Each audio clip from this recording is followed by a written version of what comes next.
Welcome, everyone. My name is Creon Butler, and I'm the Director of the Global Economy and Finance Program at Chatham House.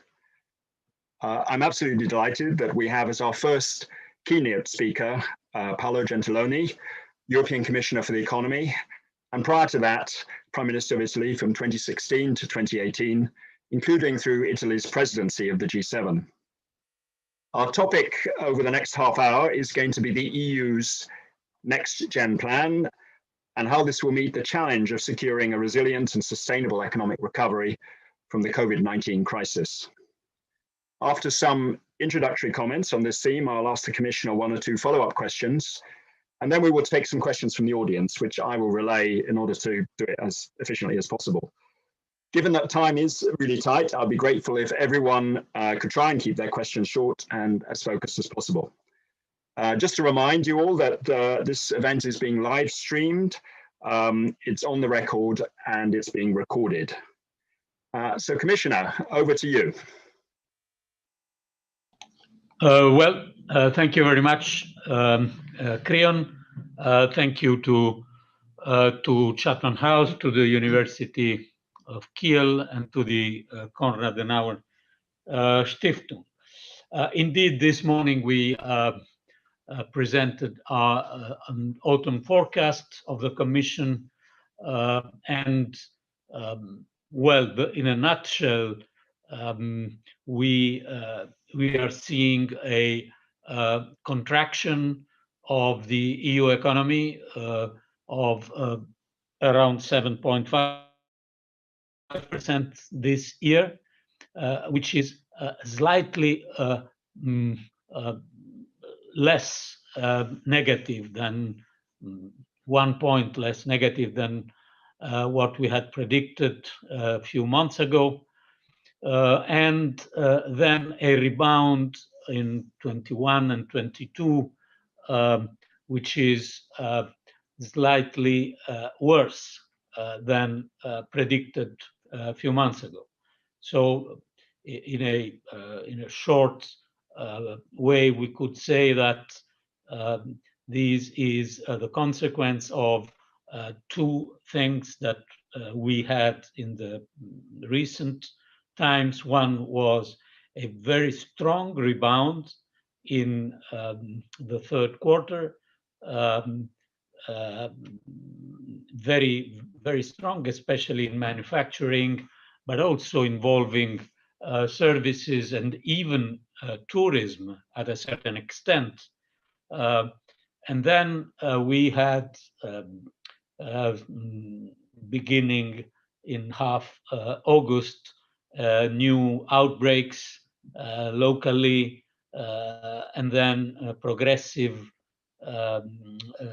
diffusion of a new wave of pandemic and of the measures, the constraint measure that are following this.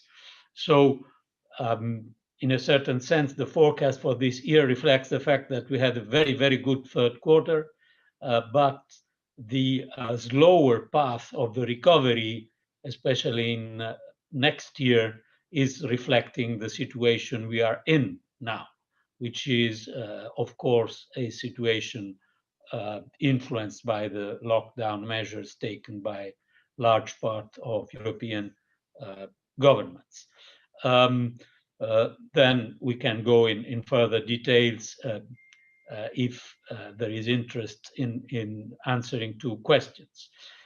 In general, I think it's very important, the message that you are giving of concentrating on strategic choices for the future, because of course it is normal that we have several reference to wartime and the end of the war, the beginning of the reconstruction. But indeed, in these extraordinary circumstances, we don't have a clear-cut change from a, so to say, war to a reconstruction. We don't have a peace treaty signing, marking this transition. We will inevitably continue to live with the pandemic for a certain amount of time. We don't know exactly, of course, in which way, but even when probably beginning from next spring, the vaccine could begin to be available, this will not mean that all of a sudden the pandemic will disappear. So we will have to face with the challenges that the pandemic is proposing for a certain number of months and for a certain time. But at the same time, we have to use this period, these months, to look forward. And this is, I think, the key issue. How will we be able, the European institutions and the national governments and the governments in general in the world, to face together the challenges of emergency and of the quality of the recovery. We can't avoid the emergency, but we can't avoid the quality of recovery because we are all committed to the emergency.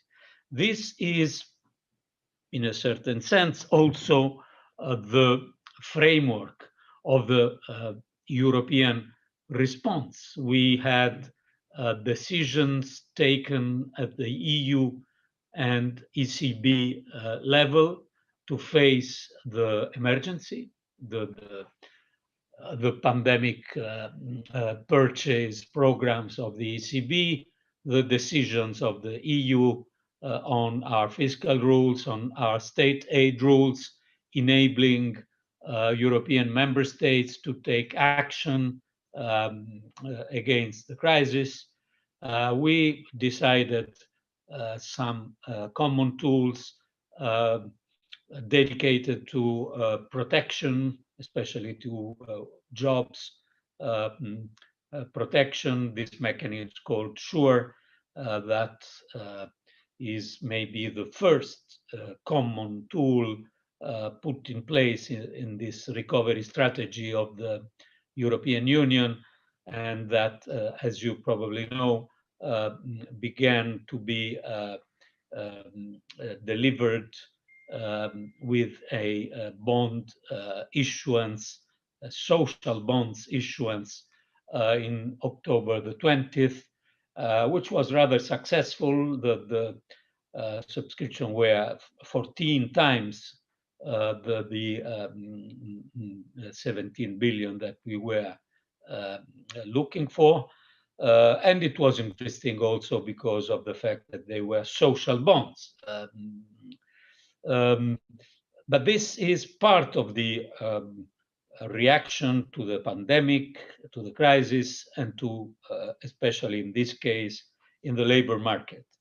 Then the bigger part of this European strategy is this next generation EU, of course, very important for the European Union in itself, because we are issuing a large amount of debt, 750 billion euros, common debt for common purposes.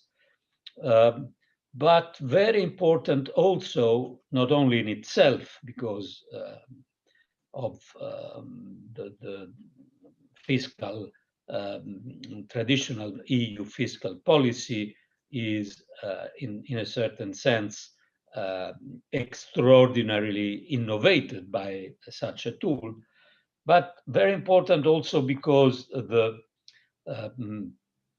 target of this common response is a strongly future-oriented target.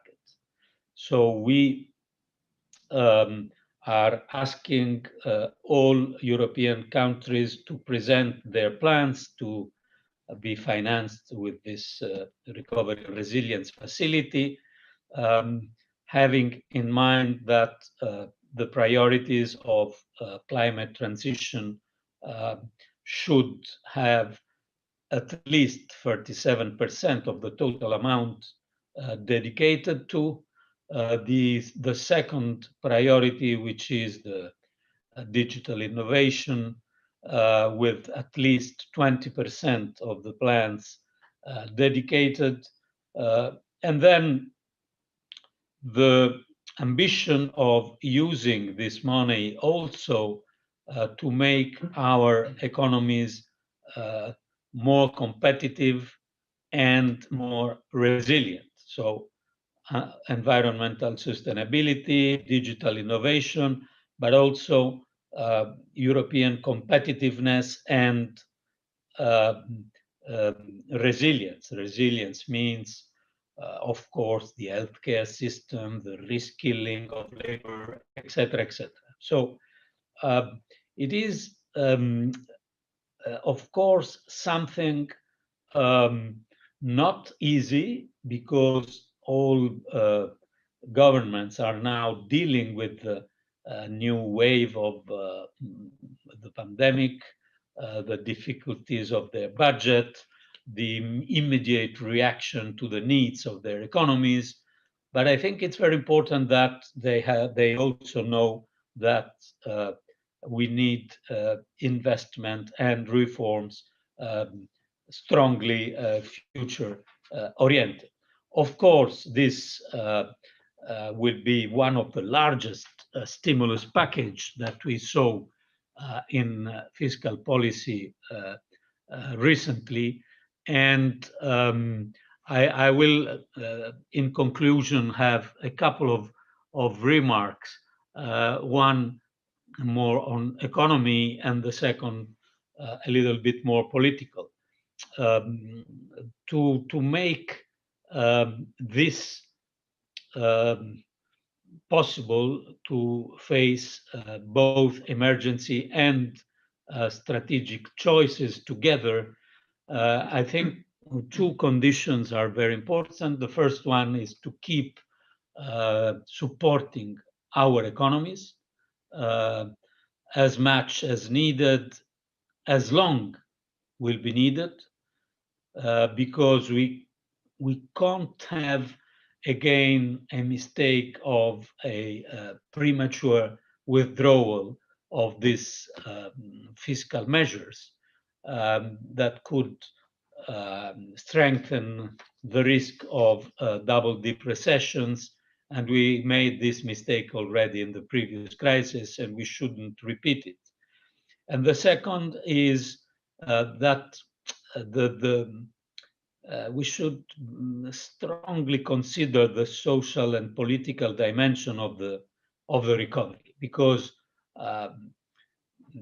there is a clear difference from what happened in the first lockdown in spring and what is happening around Europe with this second wave of measures in autumn.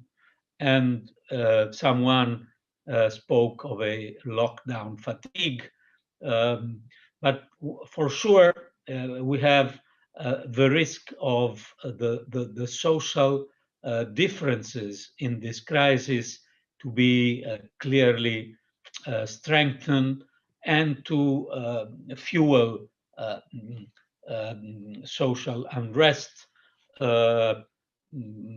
even anger against the ruling classes, the elites, the governments, which was not the case in the springtime. It was not a good time for populistic political positions. But I think here we could have some risk from this point of view. And so we need clear decisions, strong implementation, and a clear common European commitment to avoid this risk. Thank you. Commissioner, thank you very much. It's a very clear statement of the position. I wonder if I could just focus on two aspects, two related questions. You rightly set out that there is uncertainty about when the immediate impact of COVID-19 is going to end. And in a sense, there's also uncertainty about exactly what the new normal for our economy is going to look like. So these are both significant uncertainties. But one of the questions you face is when the next gen package was devised, you weren't expecting the second wave, at least not in the way that it's the scale that it's actually had. So to what extent are there changes in the implementation of the second wave, so the implementation of the next gen package to take account of the second wave? I mean, you briefly mentioned the issue of social tensions as being one aspect. And then related to that, it's an enormous package, as you say, but it also has an enormous range of objectives, all very important objectives. But I just wonder whether there isn't a risk that somehow it will be diffuse across too many goals and somehow fall between the stools in terms of what you're trying to achieve for a long-term growth strategy for the Union. Thank you. Well, thank you for your question. Well,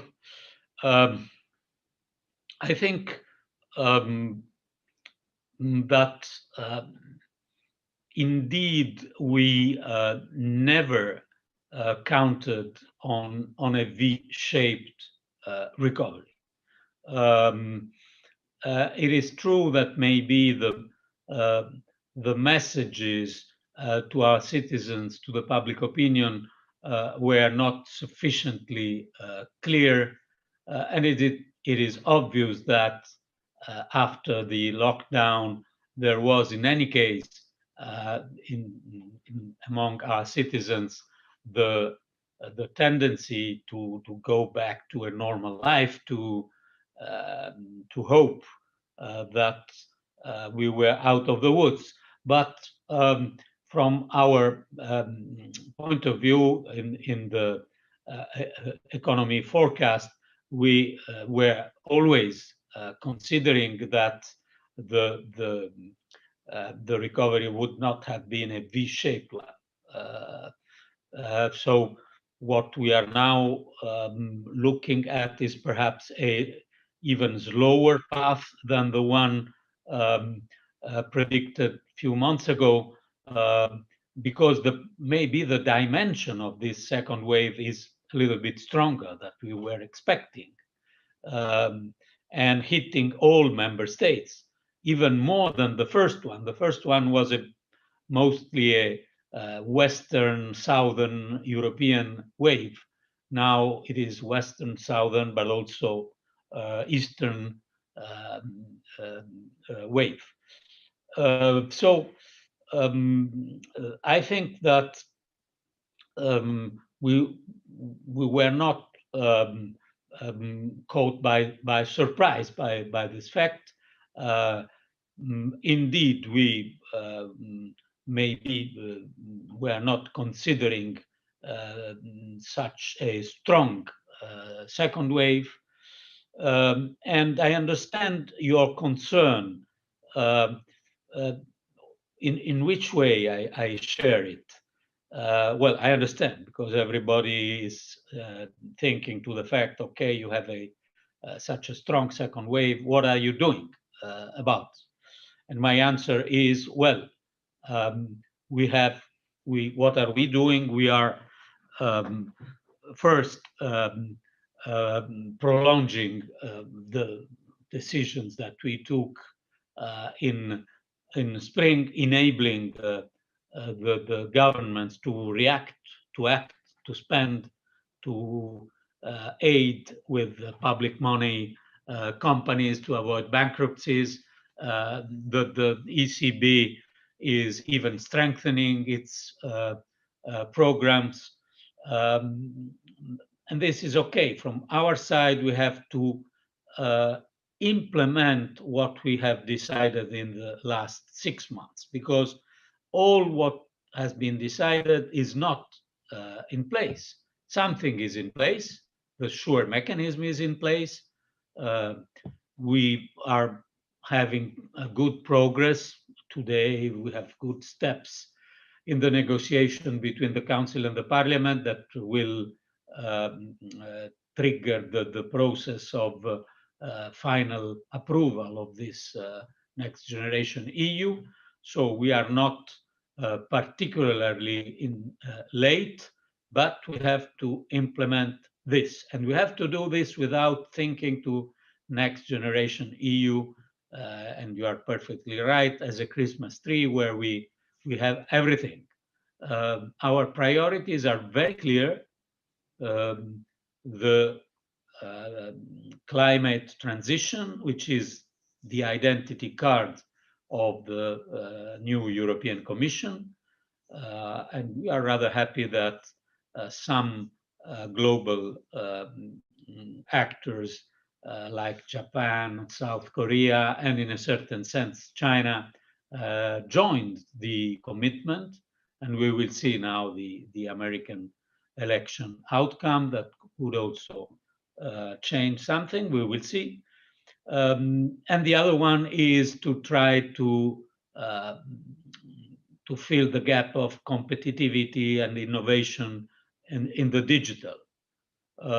Then we will have specific priorities, country by country, connected to the traditional bottlenecks that we have in single European countries. But our priorities are very clear and very clearly future oriented.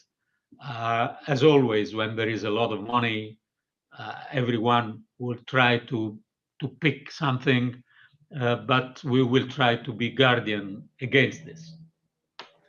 Commissioner, thank you very much. And now we'll move to questions from our audience. And the first question is from Matthias Distelkamp, who's a student at the Konrad-Adenauer-Stiftung. And he asks an absolutely key question, which is, given the amount of money is being spent and also as you say, their clear priorities, what mechanism is going to be used to ensure that it's actually spent efficiently? Who is going to monitor the process? And in a sense, how will the countries that receive the funding be held to account?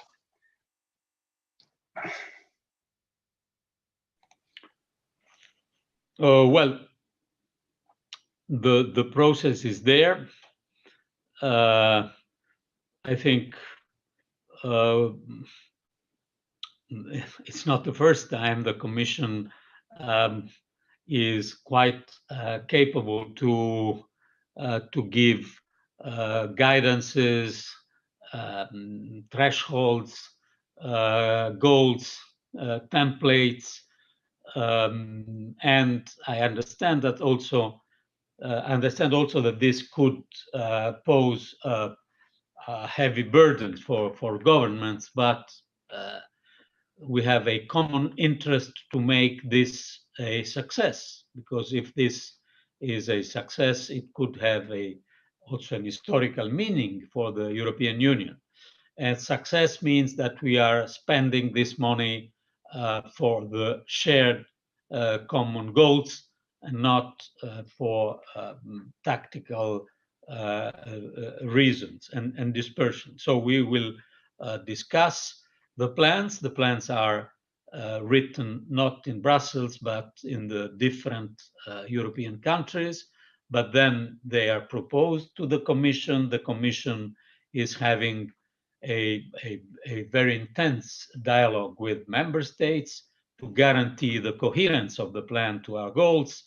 And then the first approval of the plan will be decided by the Council with a qualified majority, and the successive steps of disbursement of the money will be decided by the Commission. So I am rather confident that in this role, the Commission can be the guarantee of this coherence, but there is also a political decision of the Council at qualified majority, at least for the first approval of these national plans.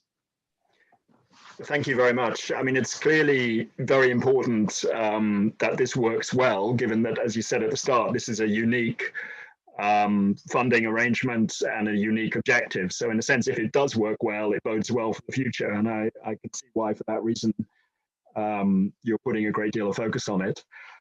We have a further question from Doris Fischer from Würzburg University. And the question is really about, I think, two things, essentially. One is the issue of border controls within the European Union. And in particular, the sort of challenge that on the one hand, the different lockdowns are proceeding at different paces, but once they can be lifted, one wants to avoid, if you like, one of the regions that's doing less well from holding back other regions. So in a sense, what is the strategy to deal with cross-border travel and to avoid that leading, if you like, to a second or a third wave? There are other things that might do that, but that is clearly one of the risks given the desire to have free movement of people within the Union.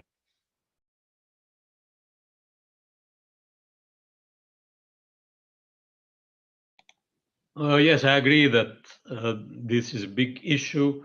Not so much, in my view, for the diffusion of the pandemic, because the pandemic is not respecting too much intra-European borders. We see it from the practice. There are too many contacts in Europe among countries to believe that you can isolate. But of course, it is understandable that measures are taken, and as you know, these kind of exception in the Schengen rules are possible for health-related issues or for security issues, by the way, and the Commission is not allowed to avoid this. The only thing that the Commission can do is to try to avoid the abuse of this, that you make choices based on, I don't know, political criteria, not having nothing to do with healthcare criteria or something like this. At the same time, and this is interesting, I think, to signal, this crisis, it is curious, showed a strong demand for a stronger coordination role by the Commission, also in domains that are not in the Commission prerogatives. One example is exactly this one, because at the end of the day, we were asked by member states to ensure at least a common criteria to define red zone, green zone, etc., etc. We were asked by member states to work on green lanes in the physical border to allow the transit of medical equipments and essential goods. But we are asked also to coordinate the efforts on facing the pandemic. So the Commission is negotiating with pharma multinational for the acquisitions of 1,500,000 doses of the vaccine. The Commission is working on the criteria of the different tests. But we are doing this because we are asked to do this by member states. And this is interesting because the crisis generated a sort of demand of stronger coordination. Thank you, Commissioner. And indeed, with the UK no longer a member of the EU, I guess there's one member state that is not, as in the past, sort of trying to constrain that movement.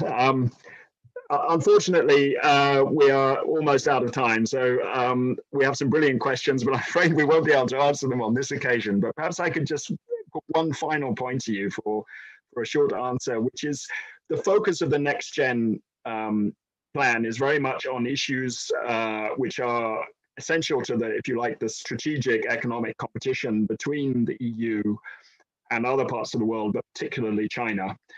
Climate change, digital economy, and so on, they're all key. But at the same time, it's vital in a number of areas that we do cooperate with China in our common good, absolutely essential. And I just wonder if you could say how you think we're going to manage that tension between those areas in which we need to cooperate for our common economic good and those areas where we actually, frankly, have different goals. Well, I think that the premise, the first point is that Europe, and when I say Europe in this case, I mean the EU, but also Europe in general, so including UK, we should play a role in this global situation. We can't imagine our role also only as a passive role in a possible future of tensions between China and US. And I'm saying this because I think that the world needs a different position, a, so to say, someone called Europe a quiet superpower, but a global actor pushing in some clear directions. One is the commitment on climate change. It's very clear that Europe as a whole can play a leadership role on this issue. And then how do we deal with trade issues, with fair trade, with the future of WTO, and then even the geopolitical dimension are there. So Europe have to play its role in this scenario, and playing this role means that with China, we have, of course, very important economic relations, but these very important economic relations should go hand in hand with a clear message that we need to rebalance our relations that have been not sufficiently balanced, especially in the last period. This was discussed in the recent summit between China and the EU authorities. I'm quite confident that if we are a little bit more ambitious and united in Europe, we can play this role. Well, Commissioner, unfortunately we're out of time, but I would like to thank you for your comments and your very frank responses to the questions, and also to thank our participants for putting forward their questions. Unfortunately, only we managed to get to a few of them, but thanks again, and we hope to see you again on a Chatham House event in the future. Thank you very much. Thank you very much. Grazie. Thank you.